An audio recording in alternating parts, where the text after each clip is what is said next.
जय श्री कृष्ण, जय श्री राम। न च एतत् विद्यः कर्तत नः गिर्यः, यत् वा जयेम यदि वा न जयेयुः। यानेव हत्वा जिजीविषाम ते अवस्थिताः प्रमुखे धार्तराष्ट्राः।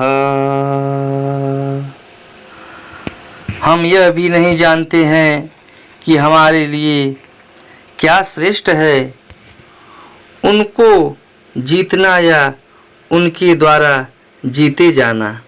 यदि हम धृतराष्ट्र के पुत्रों का वध कर देते हैं तो हमें जीवित रहने की आवश्यकता नहीं है। फिर भी वे युद्ध भूमि में हमारे समक्ष खड़े हैं।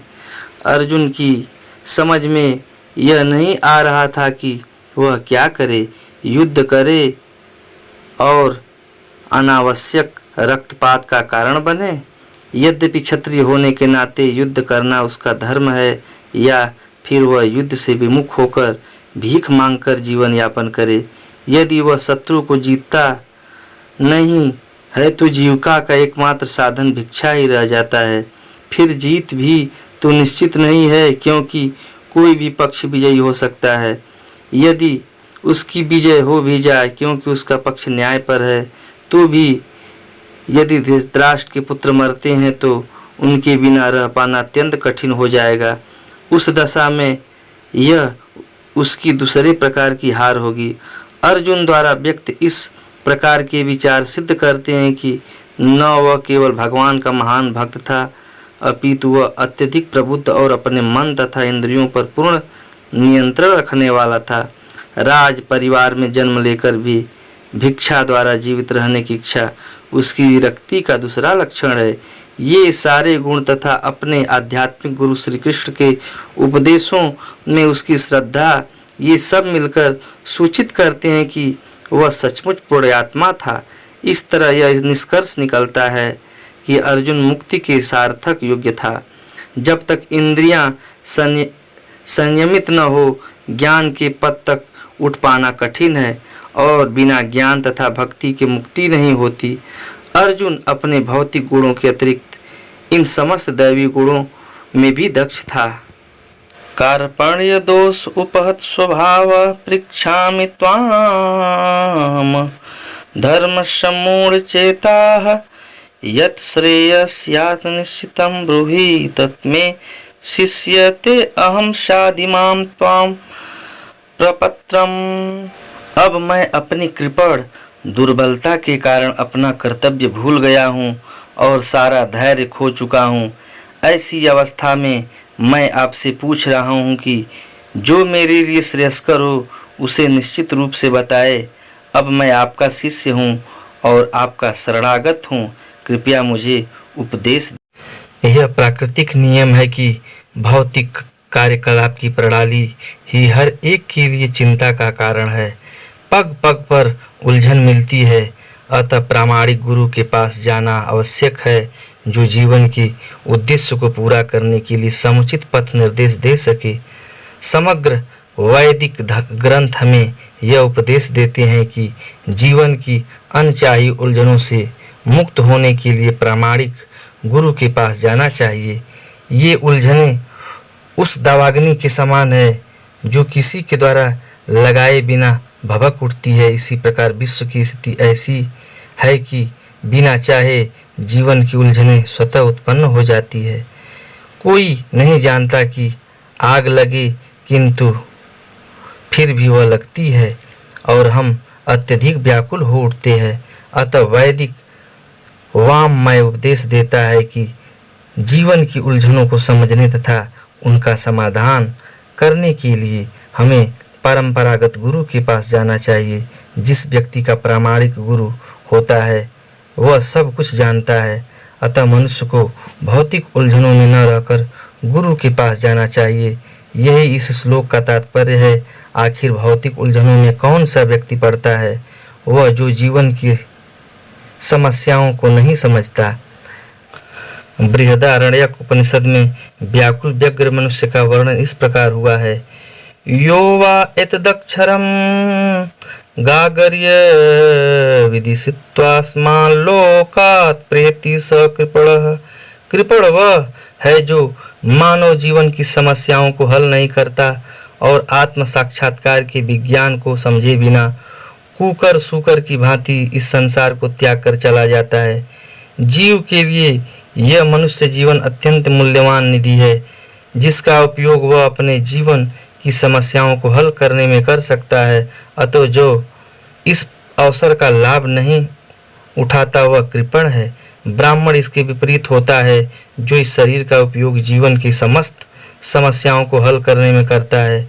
य एतदक्षरं गार्गी विदित्वास्मान् लोकात् प्रेति स ब्राह्मणः। देहात्म बुद्धि वश कृपण या कंजूस लोग अपना सारा समय परिवार, समाज, देश आदि के अत्यधिक प्रेम में गवा देते हैं।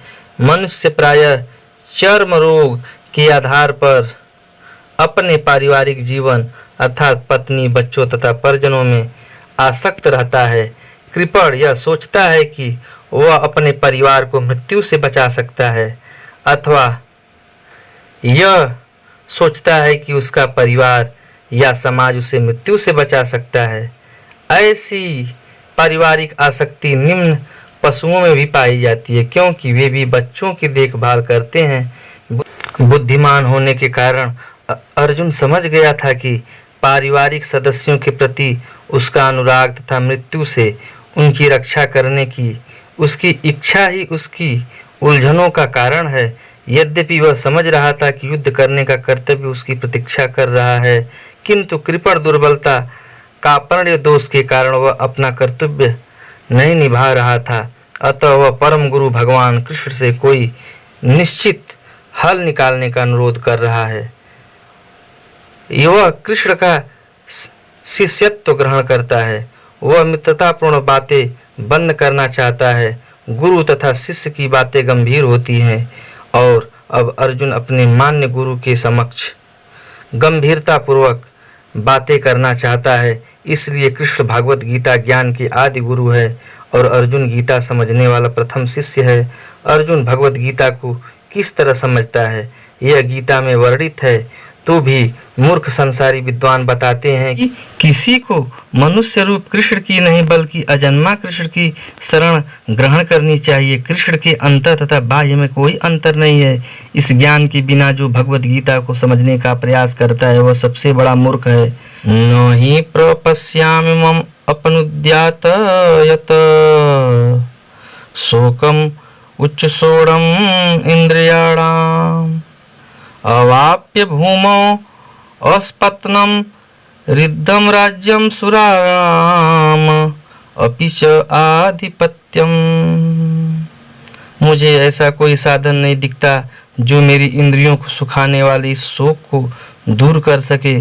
स्वर्ग पर देवताओं के आधिपत्य की तरह इस धन धान्य संपन्न सारी पृथ्वी पर निष्कंटक राज्य प्राप्त करके भी मैं इस शोक को दूर नहीं कर सकूंगा। यद्यपि अर्जुन धर्म तथा सदाचार के नियमों पर आधारित अनेक तर्क प्रस्तुत करता है, किंतु ऐसा प्रतीत होता है कि वह अपने गुरु भगवान श्री कृष्ण की सहायता के बिना अपनी असल समस्या को हल नहीं कर पा रहा है। वह समझ गया था कि उसका तथाकथित ज्ञान उसकी उन समस्याओं को दूर करने में व्यर्थ है जो उसके सारे अस्तित्व शरीर को सुखाए दे रही थी। उसे इन उलझनों को भगवान कृष्ण जैसे आध्यात्मिक गुरु की सहायता के बिना हल कर पाना असंभव लग रहा था। शैक्षिक ज्ञान, विद्वता, उच्च पद, ये सब जीवन की समस्याओं का हल करने में व्यर्थ है। यदि कोई इसमें सहायता कर सकता है तो वह है एकमात्र गुरु। अतः निष्कर्ष यह निकला कि गुरु जो 100% कृष्ण भावना भावित होता है वही एकमात्र प्रमाणिक गुरु है और वही जीवन की समस्याओं को हल कर सकता है। भगवान चैतन्य ने कहा है कि जो कृष्णा भावनामृत के विज्ञान में दक्ष हो, कृष्ण तत्ववेत्ता हो, चाहे वह जिस किसी जाति का हो, वही वास्तविक गुरु है। कीबा विप्र कीबा न्यासी शूद्र के ने ये कृष्ण तत्ववेत्ता से गुरु है। चाहे कोई व्यक्ति, चाहे वह विप्र वैदिक ज्ञान में दक्ष हो, निम्न जाति में जन्मा शूद्र हो या सन्यासी, यदि वह कृष्ण के विज्ञान में दक्ष कृष्ण तत्ववेत्ता है तो वह यथार्थ प्रामाणिक गुरु है। चैतन्य चरितामृत मध्य। अतः कृष्ण तत्ववेत्ता हुए बिना कोई भी प्रामाणिक गुरु नहीं हो सकता। वैदिक साहित्य में भी कहा गया है, खटकर्म निपुणो विप्रो मंत्र तंत्र विशारदः अवैष्णवो गुरुना स्याद वैष्णव स्वपचो गुरः। विद्वान ब्राह्मण भले ही वह संपूर्ण वैदिक ज्ञान में पारंगत क्यों न हो, यदि वह वैष्णव नहीं है या कृष्ण भावनामृत में दक्ष नहीं है तो गुरु बनने का पात्र नहीं है। किंतु शूद्र यदि वह वैष्णव या कृष्ण भक्त है तो गुरु बन सकता है। पद्य पुराण में लिखा गया है, संसार की समस्याओं जन्म जरा व्याधि तथा मृत्यु की निवृत्त धन संचय तथा आर्थिक विकास से संभव नहीं है। विश्व के विभिन्न भागों में ऐसे राज्य हैं जो जीवन की सारी सुविधाओं से तथा संपत्ति एवं आर्थिक विकास से पूरित हैं, किंतु फिर भी उनके सांसारिक जीवन की समस्याएं ज्यों की त्यों बनी हुई है। वे विभिन्न साधनों से शांति खोजते हैं, किंतु वास्तविक सुख उन्हें तभी मिल पाता है जब वे कृष्ण भावनामृत से युक्त कृष्ण के प्रामाणिक प्रतिनिधि के माध्यम से कृष्ण अथवा कृष्ण तत्व पूरक भगवत गीता तथा श्रीमद् भागवत के परामर्श को ग्रहण करते हैं। यदि आर्थिक विकास तथा भौतिक सुख किसी के पारिवारिक, सामाजिक, राष्ट्रीय या अंतर्राष्ट्रीय अव्यवस्था से उत्पन्न हुए शोकों को दूर कर पाते तो अर्जुन यह न कहता कि पृथ्वी का अप्रतिम राज्य या स्वर्गलोक में देवताओं की सर्वोच्चता भी उसके शोकों को दूर नहीं कर सकती। इसलिए उसने कृष्ण भावनामृत का ही आश्रय ग्रहण किया और यही शांति तथा समरसता का उचित मार्ग है। आर्थिक विकास या विश्व आधिपत्य प्राकृतिक प्रलय द्वारा किसी भी क्षण समाप्त हो सकता है। यहाँ तक कि चंद्रलोक जैसे उच्च लोकों की यात्रा भी, जिसके लिए मनुष्य प्रयत्नशील है, एक झटके में समाप्त हो सकती है। भगवत गीता इसकी पुष्टि करती है, क्षीणे पुण्ये मर्त्य लोकम विशन्ति। जब पुण्य कर्मों के फल समाप्त हो जाते हैं तो मनुष्य सुख के शिखर से जीवन के निम्नतम स्तर पर गिर जाता है। इस तरह से विश्व के अनेक राजनीतिज्ञों का पतन हुआ है। ऐसा अधोपतन शोक का कारण बनता है। अतः यदि हम सदा के लिए शोक का निवारण चाहते हैं तो हमें कृष्ण की शरण ग्रहण करनी होगी, जिस तरह अर्जुन ने की। अर्जुन ने कृष्ण से प्रार्थना की कि वे उसकी समस्या का निश्चित समाधान कर दे, और यही कृष्ण भावनामृत की विधि है। संजय उवाच एवं उक्त्वा ऋषिकेशं गुडाकेश परन्तपः न योत्स्ये इति गोविन्दम् उक्त्वा तुष्णीं बभूवः। संजय ने कहा, इस प्रकार कहने के बाद शत्रुओं का दमन करने वाला अर्जुन कृष्ण से बोला, हे गोविंद, मैं युद्ध नहीं करूंगा, और चुप हो गया। धृतराष्ट्र को यह जानकर परम प्रसन्नता हुई होगी कि अर्जुन युद्ध न करके युद्ध भूमि छोड़कर भिक्षाटन करने जा रहा है, किंतु संजय ने उसे पुनः यह कहकर निराश कर दिया कि अर्जुन अपने शत्रुओं को मारने में सक्षम है, परंतप है। यद्यपि कुछ समय के लिए अर्जुन अपने पारिवारिक स्नेह के प्रति मिथ्या शोक से अभिभूत था, किंतु उसने शिष्य रूप में अपने गुरु श्री कृष्ण की शरण ग्रहण कर ली। इससे सूचित होता है कि शीघ्र ही वह इस शोक से निवृत्त हो जाएगा और आत्म साक्षात्कार या कृष्ण भावनामृत के पूर्ण ज्ञान से प्रकाशित होकर पुनः युद्ध करेगा। इस तरह धृतराष्ट्र का हर्ष भंग हो जाएगा। तम उवाच ऋषिकेशः प्रसन्न इव भारत सेनयो उभयो मध्ये विसीदन्तम इदं वचः। हे भरतवंशी धृतराष्ट्र, उस समय दोनों सेनाओं के मध्य शोक मग्न अर्जुन से कृष्ण ने मानो हंसते हुए ये शब्द कहे। दो घनिष्ठ मित्रों अर्थात ऋषिकेश तथा गुड़ाकेश के मध्य वार्ता चल रही थी। मित्र के रूप में दोनों का पद समान था, किंतु इनमें से एक स्वेच्छा से दूसरे का शिष्य बन गया। कृष्ण हंस रहे थे क्योंकि उनका मित्र अब उनका शिष्य बन गया था। सबों के स्वामी होने के कारण वे सदैव श्रेष्ठ पद पर रहते हैं, तो भी भगवान अपने भक्त के लिए सखा, पुत्र या प्रेमी बनना स्वीकार करते हैं।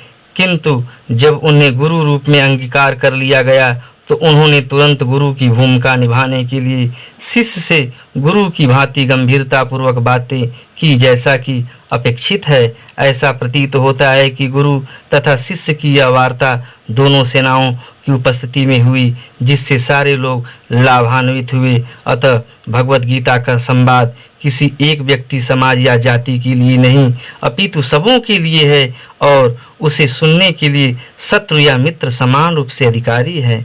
अगर हमारी यह कथा अच्छी लगे तो हमारे चैनल को सब्सक्राइब, लाइक करना न भूलें। जय श्री कृष्ण, जय श्री राम, हर हर महादेव।